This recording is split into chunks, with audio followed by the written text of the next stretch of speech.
बिस्मिल्लाहिर्रहमानिर्रहीम। अस्सलाम वालेकुम नाज़रीन, इरफान हाशमी आपको प्रोग्राम में लंदन से खुशामदीद कहता हूं और इस्लामाबाद से मेरे साथ मौजूद हैं इब्राहिम राजा साहब। राजा साहब अस्सलाम वालेकुम। वालेकुम अस्सलाम। राजा साहब, आज की अहम खबरें, army chief general Qamar Javed Bajwa को क्यों गुस्सा आया और वो किस बात पर नाराज हुए, इस मामले पर एक दिलचस्प इंकशाफ हुआ है जिसे आज प्रोग्राम में शामिल करेंगे। और फिर आसिफ अली जरदारी और एक जादूगर की कहानी भी हम सुनाएंगे। इस जादूगर ने क्या जादू किया और किस तरह का फायदा पहुंचा है कुछ लोगों को, ये भी हाल अहवाल जो है उसका प्रोग्राम में शामिल करेंगे। और फिर एक खबर चीफ जस्टिस के घर से आई है और ये इंतहाई अहम खबर है और ये बड़ी खबर क्या है ये भी सुनने वालों के सामने रखेंगे। लेकिन राय साहब, सबसे पहले इस मुल्क के अंदर दो खानदान अपने आप को एनआरओ देने के हवाले से, दिलवाने के हवाले से, क्लीन चिट किस तरह लेनी है, किस तरह सुरखरू होना है पाकिस्तान की आवाम के सामने और किस तरह चुप करके निकल जाना है और किसी को पता भी नहीं चलना, लफ्ज है वारदात कैसे डालनी है। ये खानदान सर बहुत ज्यादा बड़े बड़े माफियाज बन गए पाकिस्तान की सियासत के अंदर। आसिफ अली जरदारी के करप्शन के किस्से, मिस्टर 10%, सरे महल, दुनिया के अखबारात में क्या क्या कुछ नहीं लिखा गया। मरहूम बेनज़ीर भुट्टो साहिबा भी कहती थी कि अगर पैसे बनाने हो तो आप इनसे सीख लें, और उस तरफ जिस तरफ वो इशारा करती थी उस तरफ आसिफ अली जरदारी साहब बैठे होते थे। तो आसिफ अली जरदारी ने बहुत कुछ किया। नैब के केसेस हों, दूसरी अदालतों के केसेस हों, इन्होंने अपने रिकॉर्ड ही गायब कर दिए। अब एक क्या हुआ, नैब का 25 साल पुराने केस में आसिफ अली जरदारी की बरियत के खिलाफ अपीलें वापस लेने का फैसला। ये है निजाम राजा साहब जिस शहर में आप बैठे हुए हैं। यहां से वो इमारत जरूर जरा दूर नहीं है जो पाकिस्तान की तमाम अदालतों को देख रही है। इस निजाम की कस्टोडियंस हैं, वो ज्यादा दूर नहीं है। आज आपने बहुत जोर से आवाज देकर उनसे पूछना है कि ये क्या हुआ और किस तरह कानून जो है वो बनाए जा रहे हैं। जो अपीलें वापस ली गई हैं और कोई दरखास्त जो है वो दायर नहीं की जाएगी। अब अपीलों में मजीद प्रोसिक्यूशन, जो मौक़िफ़ अपनाया गया दरखास्त के अंदर कि मजीद अपीलों की मजीद प्रोसिक्यूशन एक ला हासिल मशक होगी। आसिफ जरदारी के खिलाफ दस्तावेजात की फोटोकॉपियां भी मुश्किल से रिकॉर्ड पर हैं। दस्तयाब दस्तावेजी शवाहिद कानूनी शहादत के मुताबिक नहीं हैं। और फिर राय साहब, एसएसजी कोटेक्ना केस, इससे पहले वो बरी हुए और अब ये 2015 का केस था जिसे चैलेंज कर रखा था। राय साहब, आपने निजाम को किस तरह कमजोर करना है और खेलना है इसके साथ, आपने इससे बड़ी और इससे खूबसूरत मिसाल निजाम के साथ खेलने की नहीं देखी होगी। पहले कनाडा की एक यूनिवर्सिटी ने नवाज शरीफ की करप्शन के ऊपर लेक्चर, और वो एक प्रोफेसर साहब बता रहे थे कि किस तरह अब तो आसिफ अली जरदारी अदालतों से कैसे बचना है। मेरा ख्याल है कि हार्वर्ड लॉ स्कूल के अंदर इस केस को बतौर नजीर पेश किया जाए कि आप अदालतों में जाए ना, अपीलें लेट करें, जजेस के साथ साजबाज करें, वकीलों के साथ साजबाज करें, अपने पैनल के ऊपर महंगे महंगे वकील रख लें, जादूगर वकील रखें, एक जादूगर जिसकी सब कुछ करें, तो आप निजाम को बाईपास कर सकते हैं। आपको जरूरत ही नहीं है दलील देने की। यही नवाज शरीफ के खानदान ने किया। कमर में दर्द है, बैठा नहीं जाता, आ नहीं सकते, लंबी तारीख दे दें, अभी गया वापिस आया, हाथ में टिकट लेकर अदालतों के सामने पेश हो जाते। राय साहब, यह है निजाम। इस निजाम के अंदर सड़क पे चलने वाला आम आदमी उसमें और बिलावल भुट्टो के बाप में और इनके खानदान में यह फर्क है कि इन्हें इंसाफ बिस्तर पे दिया जाता है और पाकिस्तान की आवाम को सड़क पर खड़े होकर भी इंसाफ जो है वो नहीं मिलता। राय साहब, इस केस के अंदर इस्लामाबाद हाई कोर्ट में क्या कहा गया था, बड़े तारीखी रिमार्क्स थे और इस पे जज ने क्या कहा, उन्होंने कहा जनाब केस ही जो फाइलें हैं गुम गई हैं। इससे पहले भी आसिफ अली जरदारी ये करते रहे, अभी भी ये हुआ और ये एक स्याह दिन है पाकिस्तान की तारीख का।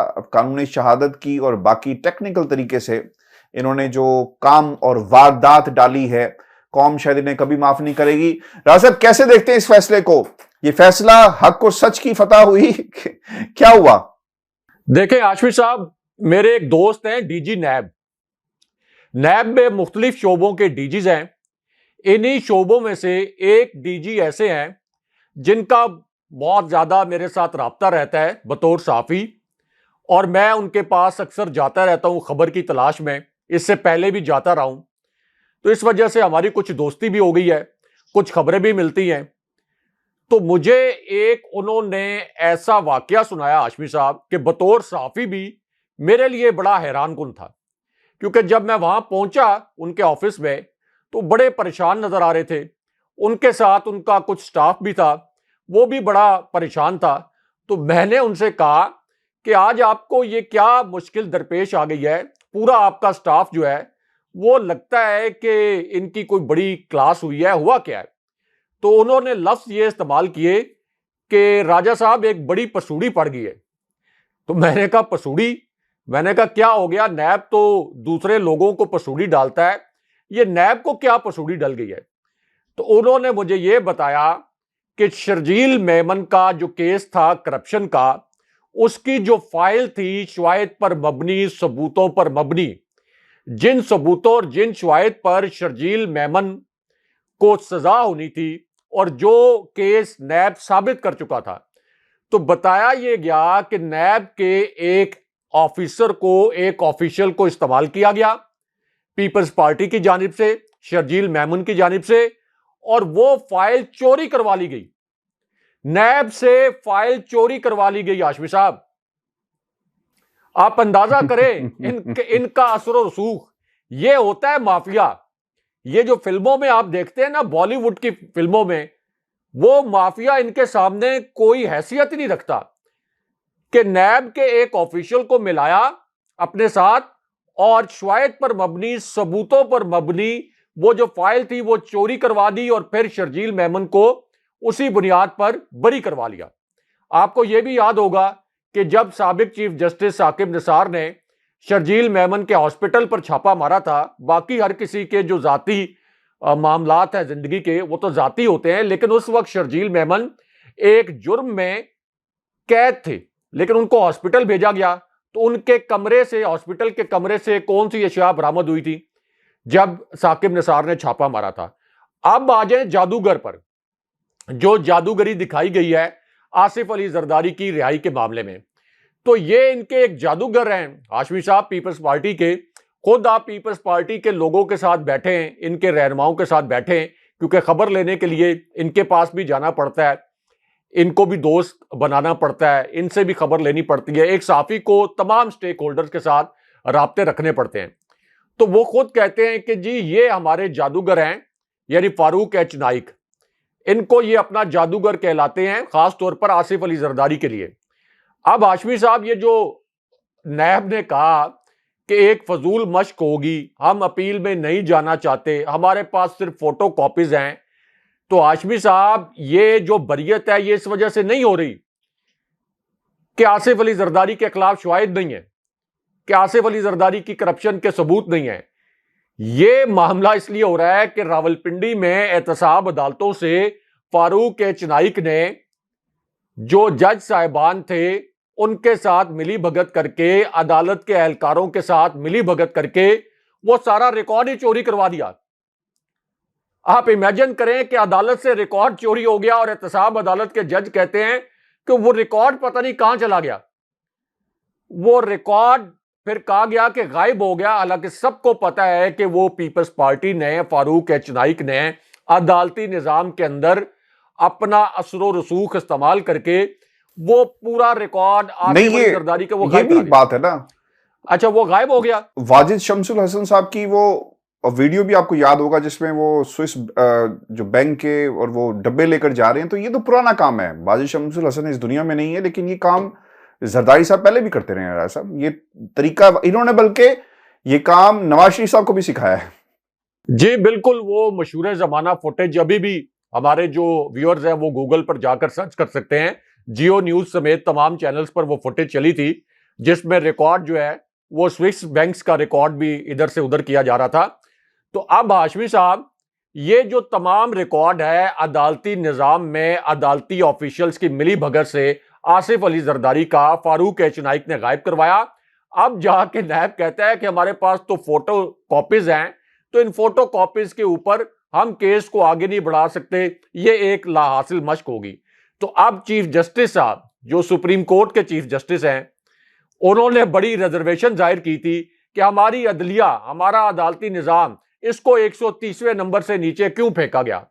तो चीफ जस्टिस साहब, आपको अब भी पता चल गया होगा जिन हालात में शरीफ फैमिली को रिलीफ मिला, जिन हालात में हमजा शहबाज ने कहा कि मेरी कमर में दर्द है, मैं अदालत में नहीं जाऊंगा, तो जज साहब ने भी मान लिया और फिर हमजा शहबाज की भी बरियत होगी। तो ये तमाम आप फैसले देख लें तो आपको जवाब मिल जाएगा कि आपका जो अदालती निजाम है और हमारी जो अदलिया है, इसको 130वें नंबर से नीचे रैंक क्यों किया गया। बिल्कुल ठीक है राय साहब, ये अब एक ऐसी एक डेवलपमेंट है और पाकिस्तान के लिए मैं समझता हूं कि ये कोई -130 होना चाहिए नंबर, और जो इस तरह के रिकॉर्ड आसिफ अली जरदारी साहब की तरफ से ये कायम किए जा रहे हैं। अच्छा राय साहब, अब एक खबर जो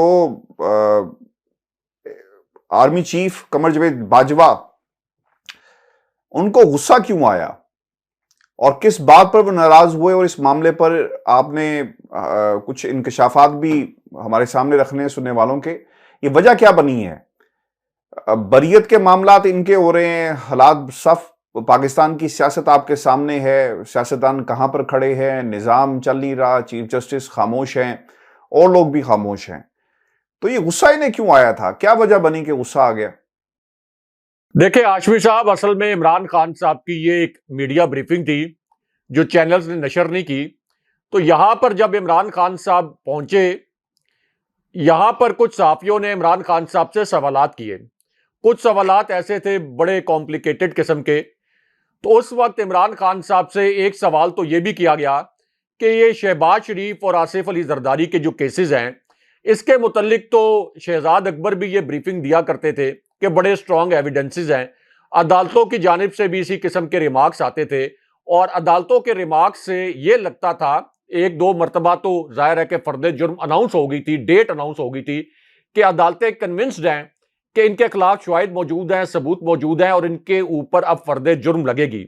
जैसे हमजा शहबाज पर फर्द जुर्म की जो कार्रवाई है, ये कोई 2 दर्जन से जायद मरतबा मुलतवी हुई। तो सहाफियों ने यह सवाल पूछा कि ये केस क्यों नहीं आगे बढ़ सके। तो उस पर खान साहब ने कहा कि हमारे पास जो शवाहिद थे उनके मुताबिक तो शहबाज शरीफ को और आसिफ अली जरदारी को इस वक्त जेल में भी होना चाहिए था और ताहयात नाअहल भी होना चाहिए था अपनी करप्शन पर।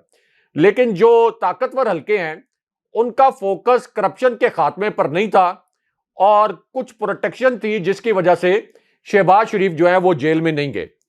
अच्छा, फिर उनसे इमरान खान साहब से यह सवाल भी किया गया नए आर्मी चीफ की तैनाती के मुतल्लिक भी। अब जाहिर है कि army chief general Qamar Javed Bajwa 29 नवंबर 2022 को रिटायर हो रहे हैं और फिर 30 नवंबर को नए आर्मी चीफ की तैनाती होनी है, यानी वो अपना चार्ज संभाल लेंगे और 30 नवंबर 2022 को ही chairman joint chiefs of staff committee भी अपने ओहदे का चार्ज लेंगे। तो खान साहब से पूछा गया कि नए आर्मी चीफ के तकर्रुर के हवाले से आपका क्या मौकफ है।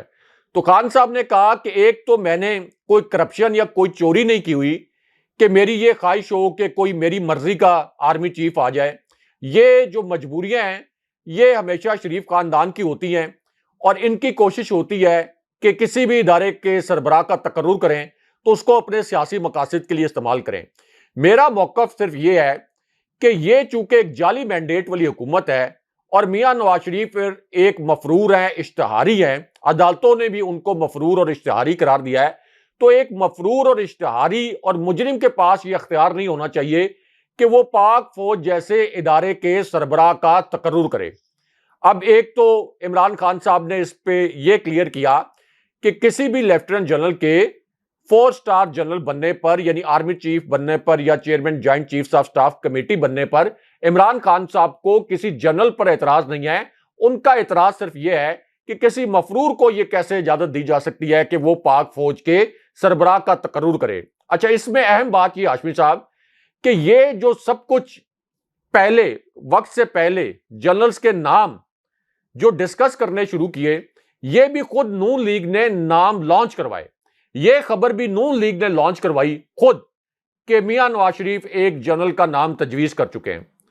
ये वैसे किसी ने और कोई नाम नहीं सामने लेके आया था इस तरह से, यानी सीनियरिटी लिस्ट के नाम तो सबको पता है, हमने भी अपने वीलॉग्स में कई मरतबा बयान किए, लेकिन कौन आर्मी चीफ बनेगा, किसका नाम तजवीज किया जा रहा है, यह कबल वक्त कौन सामने लेके आया? खुद मियां नवाज शरीफ और मरियम नवाज, एक हिकमत अमली के तहत। तो इस कॉन्टेक्स्ट में इमरान खान साहब ये बात कर रहे थे कि आर्मी चीफ कोई भी हो, मुझे इससे कोई फर्क नहीं पड़ता। फिर जो नाराज होने वाली बात है वो इस कॉन्टेक्स्ट में की गई, जैसे इमरान खान साहब ने यह इंकशाफ किया था कि आखिरी 4 महीने जो उनकी हुकूमत के थे उसमें एस्टैब्लिशमेंट और वो एक पेज पर नहीं थे, सिविल हुकूमत और एस्टैब्लिशमेंट एक पेज पर नहीं थी।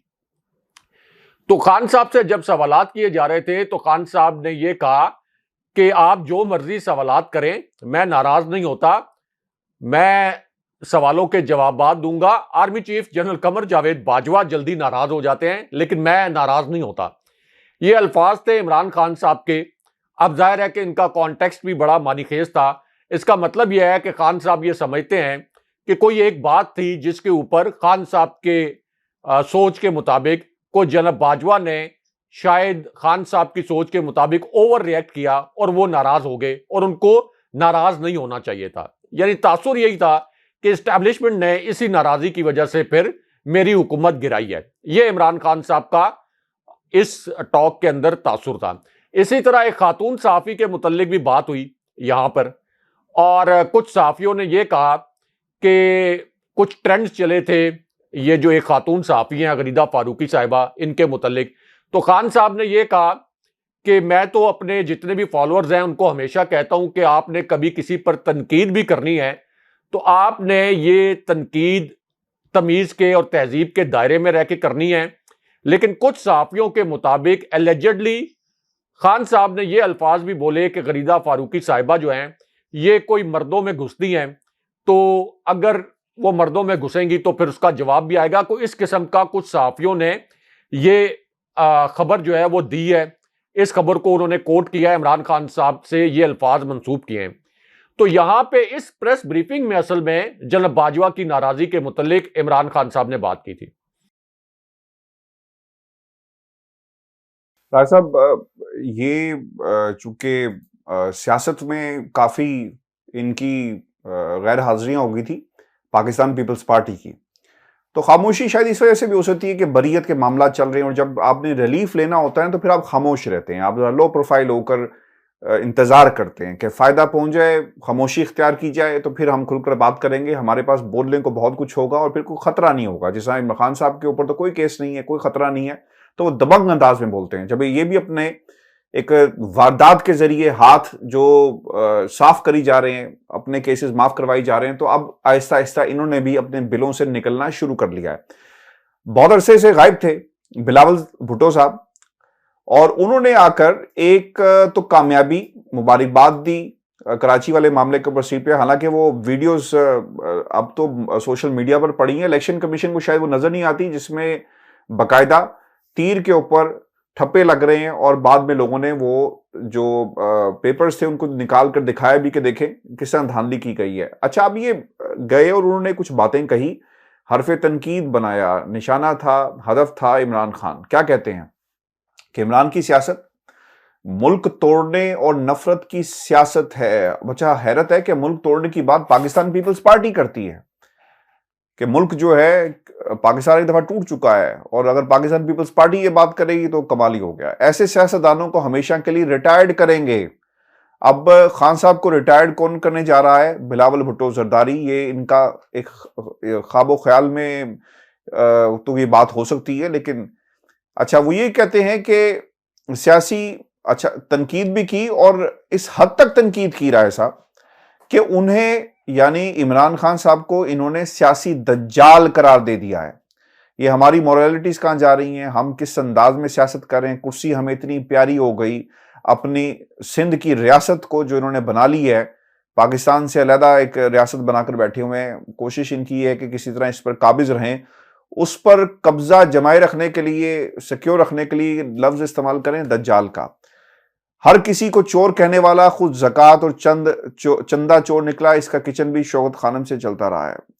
इमरान खान के खिलाफ फतह तारीखी है, ज़िमनी इंतखाब के बाद जनरल इलेक्शन भी पीपल्स पार्टी के नाम से होगा। देखिए मेरी बात सुने, अगर आप अदालतों के अंदर भी फैसले अपनी मर्जी से ले सकते हैं तो फिर ये बात तो ऐसा बहुत पीछे रह जाती कि इलेक्शन जीतने के लिए पूरी की पूरी सिंध पुलिस कराची में खड़ी हो, स्पेशल ब्रांच के लोग पकड़े जा रहे हैं और इलेक्शन कमीशन उनका नुमाइंदा जो है कराची में बैठकर कहता है कि बहुत अफसोस की बात है कि मेरे ऊपर इल्जाम लगाए गए। खान साहब से कहूंगा कि दूसरी सीट जहां से जीते हैं उसके ऊपर भी री इलेक्शन की क्यों बात नहीं करते। तो राय साहब ये निजाम है दज्जाली सियासत, क्या ये जेब देता है किसी को भी? इस किस्म के टॉलरेंस तो दूर दूर तक हमें नजर नहीं आती। अच्छा हाशमी साहब, इसका जो पस मंजर है वो पस मंजर ये है कि बिलावल भुट्टो ने एतराफ़ शिकस्त कर लिया है। इसका पस मंजर बड़ा दिलचस्प है। देखें, एक मनफी मैच से पहले एक मनफी मानों में हमें बताया यह जाता है कि जब दज्जाल आएगा, ये हमें जाहिर है कि हमेशा ये बताया जाता है कि जब दज्जाल आएगा तो लोग उसकी हर बात पे यकीन करेंगे, उसके साथ हो जाएंगे और जो भी वो बात करेगा उसकी बात को सच मानेंगे। अब हाशमी साहब, ये जो बिलावल भुट्टो ने इंतहाई बेहुदा किस्म के रिमार्क्स दिए हैं, इंतहाई नामुनासिब किस्म के रिमार्क्स दिए हैं, ये असल में एतराफ़े शिकस्त इसलिए है कि इनको पता है कि इमरान खान साहब का हम सियासी मैदान में मुकाबला नहीं कर सकते। इमरान खान साहब ने हमारे घरों में घुसकर हमारी सियासत को खत्म कर दिया। तो अब ये कह रहे हैं कि इमरान खान साहब का जो बयानिया है वो पाकिस्तान के तमाम लोग उसको सच मान रहे हैं, और वो इसलिए जाहिर है कि सच मान रहे हैं कि वो एक सच्चा बयानिया है। सबको पता है कि इमरान खान साहब की हुकूमत साजिश के जरिए गिराई गई। यह साबित हो गया कि इमरान खान साहब के 3.5 साल की जो गवर्नेंस थी, ये पीपल्स पार्टी और नून लीग की 30 साल की गवर्नेंस से कई दर्जा बेहतर थी। यह भी साबित हो गया कि इमरान खान साहब पर करप्शन का कोई दाग नहीं है, जबकि ये दोनों खानदान अदालती फैसलों की रोशनी में करार पाए हैं कि ये करप्शन में लुटड़े हुए हैं। इनको सिसिलियन माफिया, गॉडफादर जैसे खिताबात अदालतों ने दिए और इमरान खान साहब को सुप्रीम कोर्ट ने सादिक और अमीन करार दिया। तो इसका मतलब यह है कि अब लोगों में शऊर आ गया है कि हमारे पास चॉइस बड़ी क्लियर है। एक तरफ इमरान खान जो कि परफॉर्म भी कर रहे थे, जो कि करप्ट भी नहीं थे, जिनकी 3.5 साल की हुकूमत में इकॉनमी आपकी 6% ऑलमोस्ट चली गई 5.97% पर, और आम तबके को रिलीफ भी मिला हुआ था। दूसरी जानिब लूट खसूट करने वाले ये दो खानदान, जिनको सुप्रीम कोर्ट ने भी कहा कि ये चोर हैं, डाकू हैं, माफियाज हैं।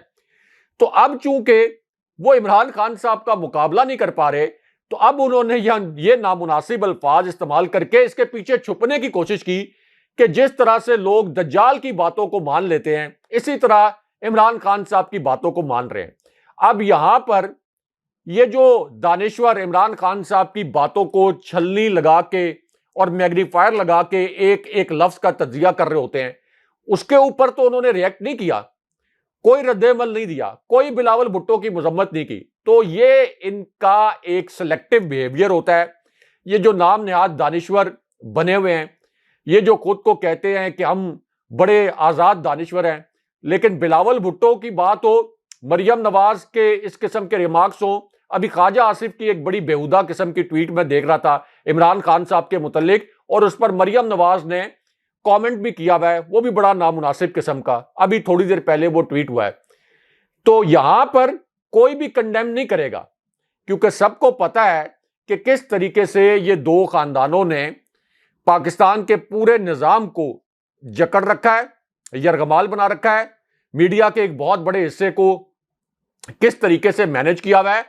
और अब तो मीडिया मैनेजमेंट के हवाले से मरियम नवाज की जो ऑडियो टेप्स सामने आ चुकी हैं, उससे भी पता है, सबको पता है, ये पूरा पोल खुल चुका है कि किस तरीके से ये शरीफ खानदान और जरदारी खानदान जो है ये मीडिया को कंट्रोल करता है। तो असल में ये एक एतराफ़े शिकस्त है और वो मान रहे हैं कि इमरान खान साहब हमारे कंट्रोल में नहीं है और हम तमाम जमातें मिलकर खान साहब का मुकाबला नहीं कर पा रहे। राज साहब, चीफ जस्टिस ऑफ पाकिस्तान, चूंकि बरियत का मामला, अदालतें क्या सोच रही हैं और अदालतें क्या कहती हैं, ये बड़ा इंपॉर्टेंट है।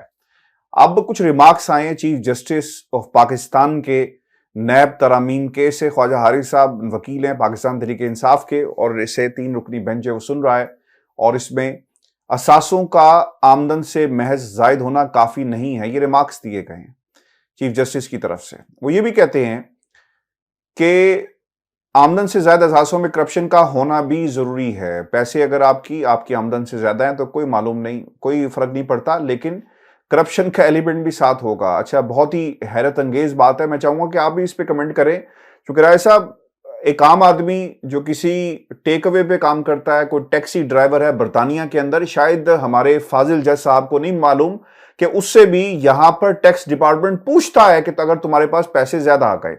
नवाज शरीफ साहब के साथ एक नायब सदर हैं जो अक्सर खड़े होते हैं, उनका यहां पर एक बार्बर शॉप है, जब उनके अकाउंट में पैसे आ रहे थे बीबीसी ने पूरी डॉक्यूमेंट्री बनाई और उनसे सवाल किया कि भाई तुम काम क्या करते हो, तुम्हारा काम क्या है, पैसे कहां से आ रहे हैं बताओ। आज भी केस चल रहा है साहब, और हमारे चीफ जस्टिस ने रिमार्क्स दे दिए करप्शन के। ऐसा लगता है कि किसी को फायदा पहुंचाने के लिए केस को जानबूझ के उसका रुख जो है किसी खास मकसद के लिए मोड़ दिया जाता है। फिर उन्होंने ये भी कहा कि जो जस्टिस एजाजुल हसन के रिमार्क्स थे कि तहसील कौंसिल चेयरमैन और वाइस चेयरमैन के फैसले भी मुस्तस्ना होंगे। जस्टिस मंसूर अली शाह ने रिमार्क्स दिए कि माली फायदा साबित किए बगैर किसी फैसले को गलत करार नहीं दिया जा सकता। बज़ाहिर अफसरान और अवामी ओहदेदारान को फैसला साजी की आज़ादी दी गई है। पीटीआई के वकील ख्वाजा हारिस ने कहा कि ऐसे फैसला साजों से ही माजी में 8 अरब रुपए से ज्यादा रिकवरी हुई, जिस पर इसके अलावा मंसूर अली शाह साहब ने सवाल किया कि रिकवरी अवामी ओहदेदारों से हुई थी। ख्वाजा हारिस ने कहा कि अवामी ओहदेदारों के लिए पैसे पकड़ने वालों से रिकवरी हुई थी। जस्टिस मंसूर अली शाह ने कहा कि हर सरकारी फैसले का किसी न किसी तबके को फायदा होता है, और इस फैसले का फायदा राया साहब किसको होगा ये भी हमें बताया जाए। ख्वाजा हारिस साहब ने कहा कि जब तक पहुंचाया गया फायदा गैर कानूनी ना हो तो कोई कबाहत नहीं है। मखसूस अफसर को गैर कानूनी फायदा पहुंचाने पर कार्रवाई ना होना भी गलत है। किसी रेगुलेटरी अथॉरिटी और सरकारी कंपनी पर नैब हाथ नहीं डाल सकता। मंसूर अली शाह साहब ने यह कहा कि नई तरामीम के बगैर नैब कानून से बच निकलने पर दूसरे कानून में फंस जाएगा। आपके दलाइल से ऐसा लगता है कि एहतसाब सिर्फ नैब कर सकती है, एहतसाब के लिए दीगर इदारे भी मौजूद है, यानी नैब को बुलडोज किया जा रहा है और इसके ऊपर एक अदालती अब शेल्टर भी मिल जाएगा। ख्वाजा हारिस ने यह कहा कि नैब तरामीम में निजी अफराद को जराइम से निकाल दिया गया है। आमदन से ज्यादा असासों का जुर्म नैब का है। आमदन से ज्यादा असासों पर उस वक्त कार्रवाई होगी जब करप्शन यानी नाई पापड़ वाला कोई और करेगा, उसके आप अकाउंट में अरबों रुपए डालें, कोई उससे सवाल नहीं करेगा। 50 करोड़ से कम होगा तो केस नहीं बनेगा। उमर अता मंडियाल ने यह भी इस्तफसार किया कि आप कह रहे हैं कि तरामीम से कई जराइम को डीक्रिमिनलाइज कर दिया गया है। रिमांड कितना होगा, जमानत कैसे होगी, तरामीम पर आपका एतराज नहीं। ख्वाजा हासिफ ने कहा कि अच्छी तरामीम है, एतराज नहीं है। मंसूर अली शाह ने सवाल किया कि नैब तरामीम से कौन से जराइम हज़फ कर दिए गए। ख्वाजा हारिस ने जवाब दिया कि आमदन से ज्यादा असासों और इख्तियारात के नाजायज इस्तेमाल के जराइम को हज़फ किया गया। फिर राय साहब आगे जो बातें उन्होंने कही कि जिस मुल्क में दुरुस्त टैक्स रिटर्न जमा नहीं कराए जाते, असासों का आमदन से बहस जायद होना काफी नहीं है। और फिर उन्होंने और भी बातें कही है और इसको जो है पीर तक के लिए मुलतवी कर दिया गया। और जो सबसे इंपॉर्टेंट बात थी, जो पाकिस्तान तहरीक इंसाफ के लोगों को इस पर इतराज भी है कि आप इसे माजी से इतलाक इस कानून का नहीं कर सकते, इसका इतलाक आज से होना चाहिए, यानी जब से इस कानून को पास किया गया और इसका इतलाक माजी से किया जा रहा है। इस नुक्ते को भी उठाया गया है जी राय साहब। और एक फिर बड़ा एक इंटरेस्टिंग आखिरी जो था और यही एक क्रक्स है इस पूरे केस का कि कोई रह तो नहीं गया। ये खान साहब से मंसूब जुमला आपको याद होगा, लेकिन अब ये एक जज ने भी कहा कि कोई रह तो नहीं गया। देखें हाशमी साहब, खान साहब इतने मकबूल लीडर हैं और ट्रेंड सेटर भी हैं कि खान साहब ने जब एब्सोल्युटली नॉट का लफ्ज बोला तो वो मियां नवाज शरीफ भी उनकी तकरीरें और उनके इंटरव्यूज छुप छुप कर सुनते रहे। और फिर हमने देखा कि 3-4 हफ्ते पहले मियां नवाज शरीफ ने भी यही लफ्ज एब्सोल्युटली नॉट वाला बोला। अब खान साहब जब रुखसत हुए थे प्राइम मिनिस्टर हाउस से, जो कि आखिरी दिन था, तो उस वक्त इमरान खान साहब ने यह बात कही थी कि इस निज़ाम के अंदर कोई ऐसा शख्स तो नहीं रह गया जो कि मेरे खिलाफ काम ना कर रहा हो। तो अभी जस्टिस एजाजुल हसन ने भी वही अल्फाज दोहराए हैं।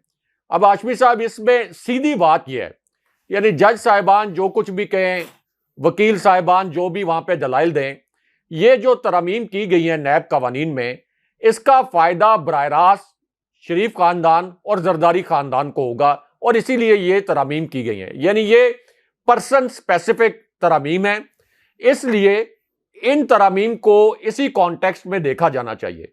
फिर ये तरमीम अभी हुई हैं तो इनका इतलाक इससे पहले के केसेस पर कैसे हो सकता है? यह बहुत अहम नुक्ता है कि इसका मतलब तो यह है कि आप कह रहे हैं कि जिसने जितनी लूट मार कर ली है, एक तरमीम करें आप, और उसके बाद आपकी वो सारी लूट मार जायज हो जाएगी, आपको कोई कटहरे में नहीं ला सकेगा। आप उस लूट मार से लंदन में शाही महलात बना लें या स्विस बैंक्स के अंदर अपने अरबों खरबों रुपए के अकाउंट्स खोल लें, आपको फिर कोई नहीं पूछ सकेगा।